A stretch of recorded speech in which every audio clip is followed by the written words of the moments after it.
आज का हमारा टॉपिक है mean deviation of ungrouped data. यानी आज हम देखेंगे कि अनग्रुप्ड डाटा के लिए हम लोग मीन डेविएशन किस तरीके से मालूम करते हैं। सबसे पहले हम देखते हैं अनग्रुप्ड डाटा से हमारा क्या मतलब है। अनग्रुप्ड डाटा हम ऐसे डाटा को कहते हैं जो हमारे पास एज इट इज़, जैसे हम उसे लिखते जाएं, रिकॉर्ड करते जाएं, क्लासेस की फॉर्म में ना हो, ना ही फ्रिक्वेंसीज हो कि हमारे पास ये नंबर इतनी बार आ रहा है, बल्कि हमने उसको ऐसे ही रॉ फॉर्म में लिखा है, तो वो अनग्रुप डाटा कहलाएगा। मीन डेविएशन से हमारा क्या मतलब है। मीन डेविएशन, जैसे कि हमें पता चल रहा है कि मीन है, उससे हम डेविएशंस मालूम करेंगे किसकी, वैल्यूज की। जैसे हम कहते हैं कि ये हमारे पास x वैल्यूज हैं और मीन हमारे पास क्या होता है, summation x divided by n होता है, स्मॉल n होता है। तो हमारे पास क्या है, इससे ये वैल्यूज हमारी कितनी डेविएट करती हैं, अगर हमें ये देखना हो तो उसके लिए हमारे पास क्या फॉर्मूला होगा। वो हमारे पास होगा सम ऑफ एब्सोलूट डेविएशन। यानी हम जो एब्सोलूट वैल्यूज हैं एक्स आई, ये एक्स आई क्या है, एक्स आई हमारे पास ये डिफरेंट हमारे पास जो वैल्यूज हैं यहाँ पर उसी की हम बात कर रहे हैं। और यहाँ पर एक्स बार क्या है, एक्स बार हमारे पास इस डेटा सेट के लिए जो हम मीन कंप्यूट करेंगे वो आ जाएगा। तो या एन क्या है, नंबर ऑफ ऑब्जर्वेशन। इसको जब हम डिवाइड करें तो हमारे पास मीन डेविएशन आ जाता है फ्रॉम मीन। लेकिन मीन डेविएशन हम एक और तरीके से मालूम कर सकते हैं। उसके लिए हमारे पास क्या है कि अगर हम मीन के बजाय मीडियन यूज करें तो हमारे पास क्या आता है, हमारे पास फिर फॉर्मूला ये बन जाएगा कि हमारे पास सिंपली एक्स बार जो मीन है उसकी जगह हमारे पास मीडियन आ जाएगा। और मीडियन को जैसे कि हम लोग कंप्यूट करते हैं कि हम देखेंगे हमारे पास नंबर ऑफ ऑब्जर्वेशंस कितनी हैं। तो हम लोग क्या करते हैं, सबसे पहले मीन डेविएशंस हम दोनों तरीकों से आज मालूम करके देखते हैं कि किस तरीके से किया जाता है।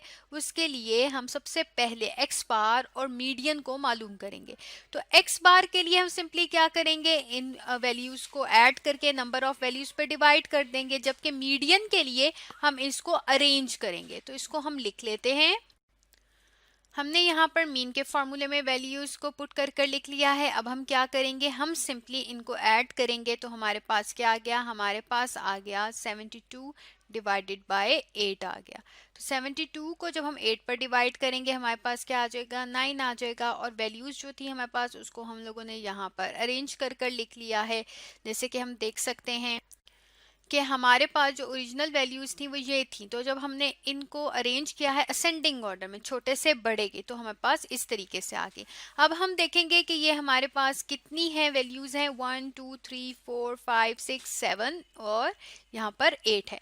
तो सबसे पहले हम लोग मीडियन में क्या करेंगे कि हम जब n डिवाइडेड बाय 2 करते हैं तो हमारे पास क्या आता है, हमारे पास आ जाता है 4 आ जाता है।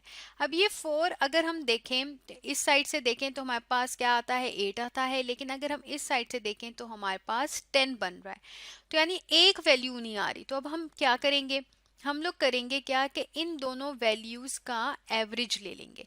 तो जब हम इनका एवरेज लेंगे तो हमारे पास क्या आएगा, हमारे पास 9 ही आ जाएगा।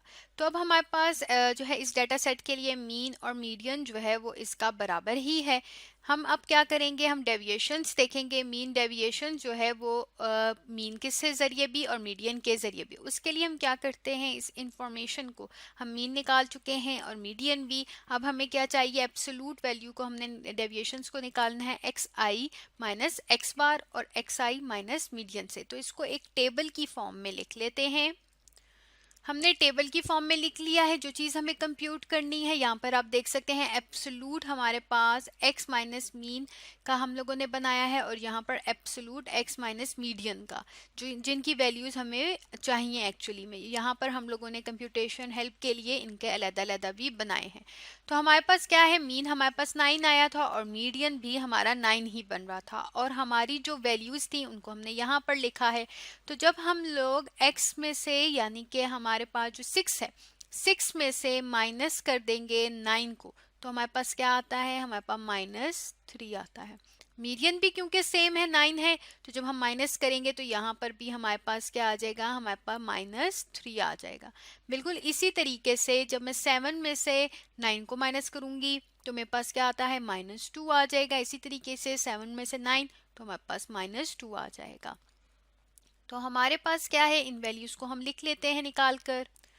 हमने वैल्यूज को निकाल कर लिख लिया है। अब हमें एब्सोल्यूट चाहिए। एब्सोल्यूट में हमारे पास क्या होता है, सिंपली नेगेटिव साइन पॉजिटिव हो जाएगा। जैसे ये -3 है तो ये 3 आ जाएगा, -2 है तो ये 2 बन जाएगा। यहाँ पर हमारे पास 1 3, उसी तरीके से 4 आ जाएगा, और ये -5 है तो ये हमारे पास +5 आ जाएगा, और ये 1 और ये 3। बिल्कुल इसी तरीके से ये मीडियन के लिए भी हमारे पास तमाम वैल्यूज पॉजिटिव हो जाएंगी। हमने मीडियन के लिए भी निकाल कर लिख लिया है। अब हमें सिंपली क्या चाहिए, हम लोगों को हमारे इस कॉलम का और इस कॉलम का टोटल चाहिए। ठीक है, तो अब हम इनका टोटल ले लेंगे। टोटल कैसे लेंगे, तमाम वैल्यूज को ऐड कर लेंगे। हमारे पास जो है 3 + 2 + 1 + 3, तो इन सब का सम करेंगे तो हमारे पास 22 आ जाएगा। इसी तरीके से क्योंकि ये सेम ही वैल्यूज हैं, इनको हम ऐड करेंगे तो ये हमारे पास 22 आ जाएगा। अब हमने वैल्यूज निकालनी है। अब हम सिंपली क्या करेंगे, इन फॉर्मूलाज में वैल्यूज को पुट कर देंगे। n हमारे पास 8 है, यहाँ पर भी हमारे पास क्या आ जाएगा, 22 / 8। तो जब हम 22 को 8 पर डिवाइड करेंगे तो हमारे पास क्या आता है, हमारे पास आता है 2.75। इस तरीके से हमारे पास ये आ गया। तो हमने क्या किया है, हमने मीन डेविएशन को मालूम किया है मीन और मीडियन से। इस डेटा में हमारे पास मीन और मीडियन सेम था। अगर डिफरेंट होगा तो जो मीडियन की वैल्यू आएगी उसी को हम लोग यूज करेंगे। तो आज का हमारा टॉपिक था mean deviation of ungrouped data.